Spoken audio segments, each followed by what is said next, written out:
বন্ধুরা দেখো, আজকে পাবদা মাছ বানাবো। তো পাবদা মাছ ধুয়ে পরিষ্কার করে নিয়েছি, এই যে। আর পাবদা মাছটা কি দিয়ে বানাবো তো দেখাই। পাবদা মাছ বানাবো আজকের আলু দিয়ে। তো আলুগুলো সরু করে কেটে নিয়েছি। আর এখানে পাবদা মাছের মশলা নিয়েছি: রসুন, আদা, শুকনো লঙ্কা, কাঁচা লঙ্কা, একটা বড় সাইজের টমেটো আছে, আর একটা বড় সাইজের পেঁয়াজ আছে।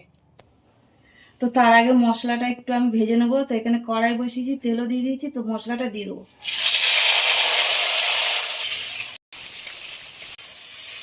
মশলা ভাজা হয়ে গেছে, আর এবার নামিয়ে নেব।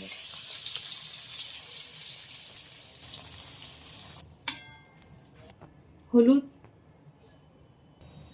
নুন, একটু কাঁচা সর্ষের তেল, নুন হলুদ দিয়ে আর কাঁচা সর্ষের তেল দিয়ে এবার মাছের গায়ে খুব ভালো করে মেখে নেব। আর এখানে মাছ ভাজার জন্য কড়াই বসিয়েছি, তেলও দিয়ে দিয়েছি। তো মাছগুলো ভাজার জন্য দিয়ে দেবো। মাছটা এই পিঠটা ভাজার জন্য উল্টে দেবো। মাছ ভাজা হয়ে গেছে, আর এবার উঠিয়ে নেব। মাছ ভাজা তেলের মধ্যে ফোড়নে দেবো কালো জিরে। এবার আলুটা দিয়ে দেবো।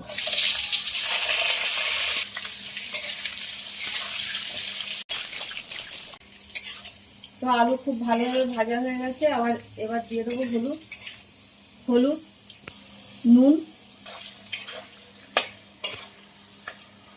এবার পেস্ট করা মশলাটা দিয়ে দেবো। মশলা দিয়ে ভাজার জন্য খুব ভালো করে নাড়বো।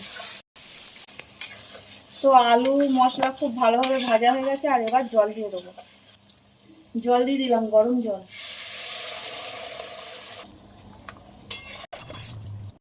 ফোটার জন্য ঢাকা দিয়ে দেবো। ঝোল খুব ভালোভাবে ফুটে গেছে। এবার ভেজে রাখা মাছগুলো দিয়ে দেবো। উপর থেকে কটা কেটে রাখা কাঁচা লঙ্কা দিয়ে দেবো। মাছগুলো দিয়ে ফোটার জন্য ঢাকা দিয়ে দেবো।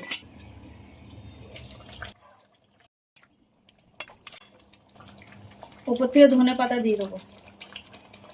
ধনে পাতাটা দিয়ে আর একটু 5 মিনিটের জন্য ঢাকা দিলাম, তারপর নামিয়ে নেব।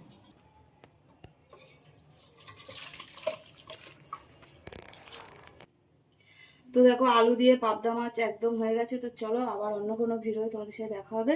আর তোমরা সবাই ভালো থাকবে, সুস্থ থাকবে। টাটা।